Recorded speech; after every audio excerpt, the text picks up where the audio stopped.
Selamat siang semuanya. Perkenalkan, nama saya Naomi Pinondang Situmorang, kelas BK1E, NIM 2105072070. Baiklah, di sini saya akan menjelaskan tentang laporan keuangan pada perusahaan dagang. Yang pertama, saya akan menjelaskan tentang pengertian laporan keuangan. Laporan keuangan adalah laporan yang disiapkan oleh manajemen perusahaan untuk menyajikan kinerja dan posisi keuangan pada suatu titik waktu. Serangkaian laporan keuangan bertujuan umum biasanya mencakup neraca, laporan laba rugi, laporan ekuitas pemilik, dan laporan arus kas.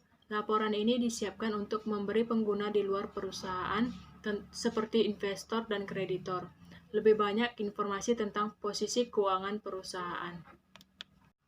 Yang kedua, saya akan menjelaskan tentang fungsi laporan keuangan pada perusahaan dagang.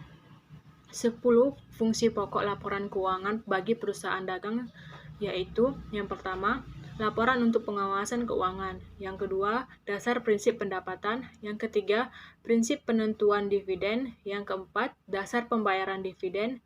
Yang kelima, dasar pemberian pinjaman. Yang keenam, informasi kepada calon investor. Yang ketujuh, penentuan nilai investasi.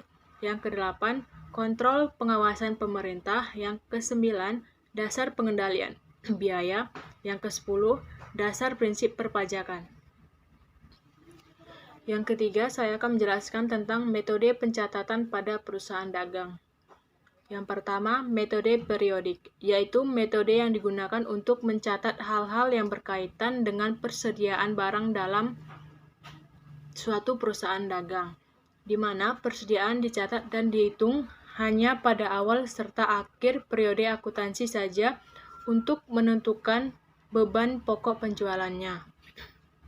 Yang kedua, metode perpetual, yaitu metode yang digunakan untuk mencatat hal-hal yang berkaitan dengan persediaan barang dagang dalam perusahaan dagang, di mana persediaan dicatat dan dihitung secara detail baik pada waktu dibeli maupun dijual.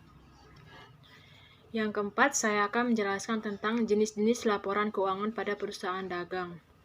Yang pertama, neraca. Neraca merupakan laporan keuangan yang wajib dimiliki oleh perusahaan dagang. Yang kedua, laporan laba rugi. Laporan laba rugi merupakan laporan keuangan yang mencerminkan aktivitas operasi perusahaan. Laporan laba rugi menyajikan rincian informasi tentang penghasilan, beban, laba atau rugi perusahaan pada periode tertentu. Yang ketiga, laporan arus kas. Laporan arus kas berfungsi untuk memantau kondisi perusahaan dagang yang Anda jalankan. Laporan arus kas akan sangat penting keberadaannya untuk perusahaan yang akan melakukan pinjaman modal. Yang keempat, laporan perubahan modal. Modal sangat penting dan dibutuhkan saat Anda akan memulai bisnis. Laporan perubahan modal memang berfungsi untuk mengetahui seberapa besar modal yang dimiliki oleh perusahaan dagang pada suatu periode tertentu. Yang kelima, saya akan menjelaskan tentang akun-akun pada perusahaan dagang. Yang pertama, akun pembelian, yaitu akun yang hanya digunakan untuk menampung aktivitas pembelian barang dagang perusahaan. Pembelian aset selain persediaan barang dagang tidak ditampung dalam akun ini. Yang kedua, akun penjualan, yaitu akun yang hanya digunakan untuk menampung penjualan barang dagang perusahaan. Yang ketiga, akun persediaan, yaitu akun yang digunakan untuk menunjukkan jumlah barang dengan yang dimiliki perusahaan pada awal atau akhir periode akuntansi tertentu. Yang keempat, akun beban pokok penjualan, yang digunakan untuk menampung beban pokok atau harga beli barang yang telah terjual selama suatu periode akuntansi. Yang kelima, akun potongan penjualan atau potongan tunai, yaitu akun yang digunakan untuk menampung jumlah, diskon atau pengurangan yang diberikan pihak penjual kepada pelanggannya karena telah membayar secara tunai atau dalam waktu yang telah ditentukan.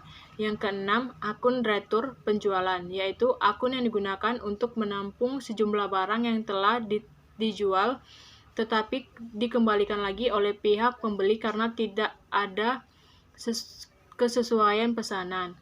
Yang ketujuh, akun potongan pembelian, yaitu akun yang digunakan untuk menampung sejumlah diskon yang telah diberikan oleh pihak produsen atau supplier kepada pihak pembeli karena telah membayar tunai atau dalam waktu yang ditetapkan. Yang kedelapan, akun beban pemasaran, yaitu akun yang digunakan untuk menampung keseluruhan beban yang dikeluarkan perusahaan demi menjual dan mendistribusikan barang dagangnya hingga sampai ke tangan konsumen.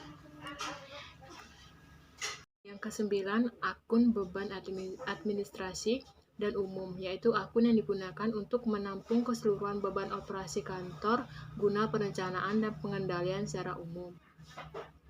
Demikian penjelasan tentang materi laporan keuangan perusahaan dagang dari saya. Terima kasih dan selamat siang semuanya.